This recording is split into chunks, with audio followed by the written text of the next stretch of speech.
I sighed heavily and turned, leaving him in the room.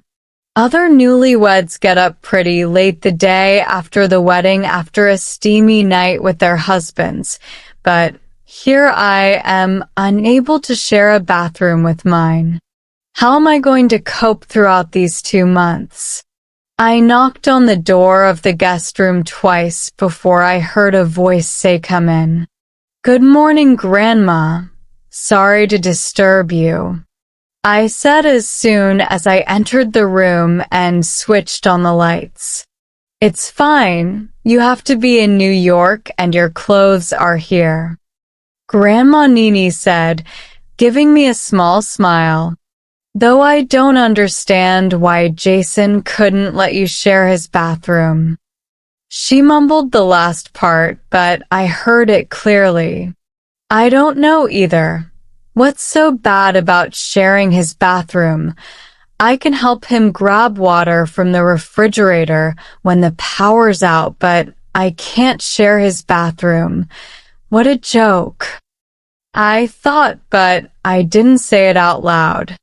I just pretended not to hear what Grandma said and brought out a one-piece yellow dress that my best friend Max got for me last summer. The dress cost a fortune, and it's probably the only dress I own that cost over $100. I only wore it once, and it was to a party Max hosted. After that day, I dumped it in my box because I felt out of place in it, but today, I feel like I can wear it. Besides, I'm the wife of Jason Tech. I should act like it. I brushed my teeth and took my bath and then put on the yellow dress with a black jacket to go while styling my curly hair in a ponytail, which didn't turn out how I expected it to. I wore my only fashionable boots and picked up my box, which I hadn't unpacked yet, and bid Grandma goodbye, but she was already asleep despite the lights that were still on. I switched off the lights and got out of the guest room only to bump into Jason at the door. "Drop your box. You can't wear those clothes around me in New York. What do you expect people to say?" He scoffed as he took one good look at me and walked away. I rolled my eyes, opened the door, and dropped the box back in the room. What would it cost him to say that politely? I mumbled as I quickly followed him downstairs before he said something rude to me again. We went straight to the parking lot and met Clinton waiting to take us to the airport. "The meeting is at 8. I heard Clinton say to him, and he simply huffed and got into the car. I got into the car quietly without saying anything because there really wasn't anything much to say. The drive to the airport was smooth until my phone started to ring. I tried to put it on silent, but I failed at that because if eyes could kill, the way Jason glared at me, I would be 6 feet underground already. "Switch it off or pick it up," Jason said, and I almost smiled because what he said rhymed. I mumbled, contemplating on what to do before deciding to pick it up. He looked at me with a look that said, "I'm so not done with you," before looking away outside the window. "Hello," I said, trying to sound as quiet as possible. "Hey, you bitch." Max's voice resonated through the call, and I was forced to smile. But it wasn't a fake one. "Why didn't you tell me you got married?" "I had to hear that from your mom." "Oh my gosh, bitch. That's the worst thing you could ever do to me. If not because of my abuelita, I would be there right now to beat your small ass." Max said it all at once, and I was tempted to laugh because Max could be very funny when he was mad, but the ride was quiet and I knew Jason and Clinton could hear my conversations with Max, so I didn't. Max, I'll call you back. This is your number, right? I said quietly, yes. He said, understanding that I didn't want to talk right now. Okay, I said, and I hung up and switched off my phone. The rest of the ride to the airport was so quiet. It was almost suffocating, but I would prefer that over Jason bickering with me early in the morning. We arrived at the airport and boarded the plane. The only time I was on a plane was probably years back when I saved up a lot of money to go on a school trip, which was where I met Max. Max Salazar is Mexican and speaks 3 different languages. He speaks English, Spanish, and a little bit of French, although I'm guessing he's already speaking a little bit of Korean since his never-dying crush on the Korean boy band. BTS is huge. But that field trip that year was one of the best things that happened to me. I was lost in the city of Mexico. I can't remember the name of the particular town we went to, but I got lost and I couldn't communicate with the locals there. Max helped me through that, and I knew I found my best friend then and there. Although when I returned back home, my parents were angry and furious to know that I had saved up a lot of money to travel the world when they were struggling to make ends meet. And that was the end of my trip. I didn't have a phone, so Max and I couldn't communicate, but when I met him years later in the university, that was when I knew we were destined to be friends. Max tried to convince me to be his model because he was into fashion, but I didn't, because I didn't want to depend on him. But then he had to go home because his grandma was in the hospital and asked me to go with him, but I refused because of my parents, and he went alone. I wondered if I wouldn't be seated here with Jason if I had followed Max to Mexico. But of course, I knew life wasn't that simple. Can I get you anything, ma'am? An air hostess asked me, but as I was about to answer, Jason, who sat down beside me, shook his head saying no. I gave her a light smile as she walked away. She probably thought he was being the nicest husband answering questions for his wife, but he was simply not the nicest person. He is nothing close to being nice. I looked outside the window and stared into the clouds as I tried to reminisce on other stuff that I had done growing that was out of the ordinary, but nothing was coming to my head. All I could think of was how furious Max would be at me. In the last few days, I was just trying to avoid being poor without receiving help from my friends, not like I had a lot or the ones I had were even rich or stable, except Max, of course. But in that little space of time, I had forgotten to tell Max what I had done and why I had done what I did. I felt really bad that I did not tell him even when he came out to me that he was gay years ago, but I'm sure he would understand. I hope he will understand. I wasn't sure when I drifted to sleep, but my slumber was cut off when I felt a harsh tap on my shoulders and I jolted out of my reverie. Get ready to land, Jason said to me coldly, and I nodded as I wiped the drool off my chin. We soon landed, and we were out of the airport when a car pulled up in front of us. The driver came out to open the door for us. Hi, I'm Jade, and I'm taking you to your hotel. Mr. Clinton called. The driver, Jade said. Okay, Jason said, getting into the car. I followed suit, and soon we were on the road to the hotel. Would you like something to drink? Jade asked. No, Jason said quietly. Should I turn up the radio? Jade asked again. No, shut up and focus on driving.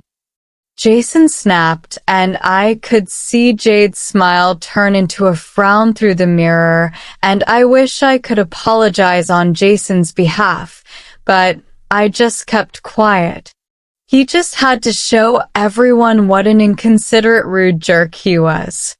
I looked out of the window and tried to take in the beautiful view of New York City. It is truly a beautiful city.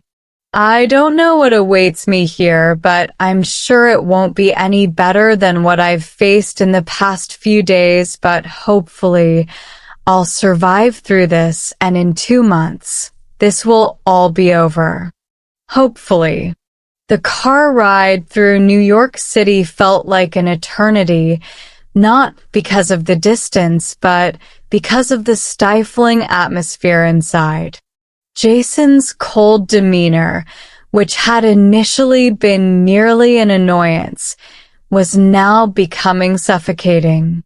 Every word he spoke seemed calculated to remind me of my insignificance in his life.